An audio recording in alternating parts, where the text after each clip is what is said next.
Hi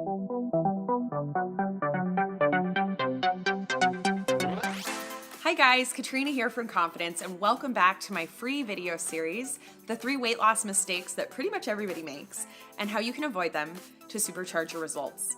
In our last video, we talked about how you do not need to be counting calories or tracking anything else to lose weight. And today, we're gonna talk about another diet rule we're gonna break. And that rule is that you need to set a deadline or a timeline for your weight loss. What do I mean by that? Okay, think back to how many times have you tried to lose a certain amount of weight or get down to a certain size before a vacation, a wedding, a class reunion, whatever it might be. Now, it seems like that would be really great motivation, and why wouldn't we want to use that to our advantage? Well, here's why. Usually, when you set a deadline or a timeline for your weight loss, one of two things can happen. The first scenario is the most common.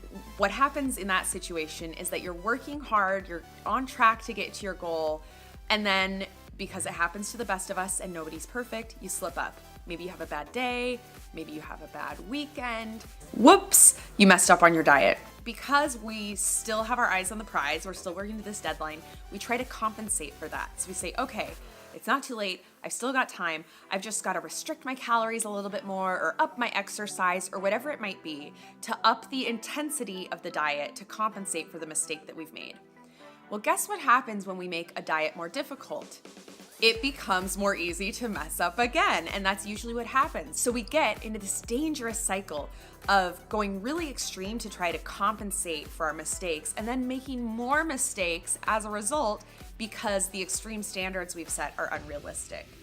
Usually what happens is you get to the event and you haven't lost any weight. Oftentimes you've gained weight because of the yo-yo dieting and the extreme behavior. If I had a dime for every time that's happened to me, it's so discouraging, it's so demoralizing, and it's just not a good strategy. Now, the other scenario that we can run into is that your plan works and you get to your goal by your deadline. Now, this has happened to me a couple times. I've definitely been in the first scenario more often, but I've had this happen a couple times, and it felt great. You go to the event, you're rocking your awesome dress, you get tons of compliments, you look gorgeous in the photos, and you feel really good. I'm not gonna lie, it feels amazing. It was a lot of hard work, and you're feeling it all pay off, and it's the best. Until it's not the best anymore. Because typically, when you've followed a plan, the plan kind of stops once you've hit the goal. And we try to go into maintenance mode, but because the methods we used to get to our goal were not founded in healthy habits and realistic changes we can make for the long term, slowly but surely, we kind of slip back to our old behaviors and we tend to gain some of that weight back. Now, this is equally discouraging and demoralizing. When you've worked so hard to get to a goal, you've gotten there, but why couldn't you hang on to it?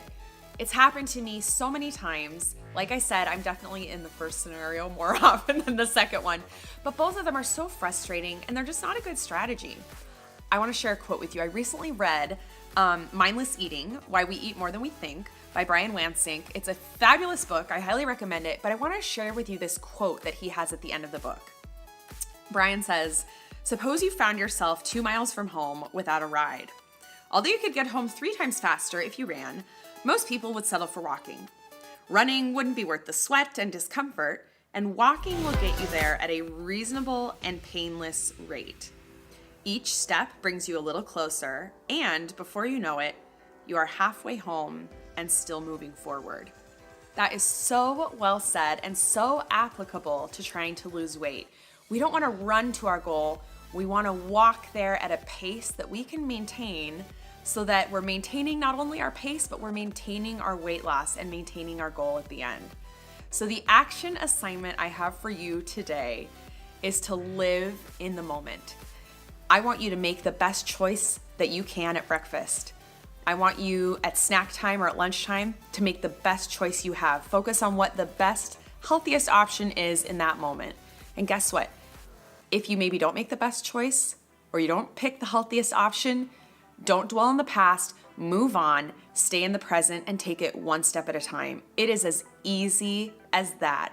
Be present. Don't focus too much on the future. Don't beat yourself up for the past. Just do the best that you can in that moment.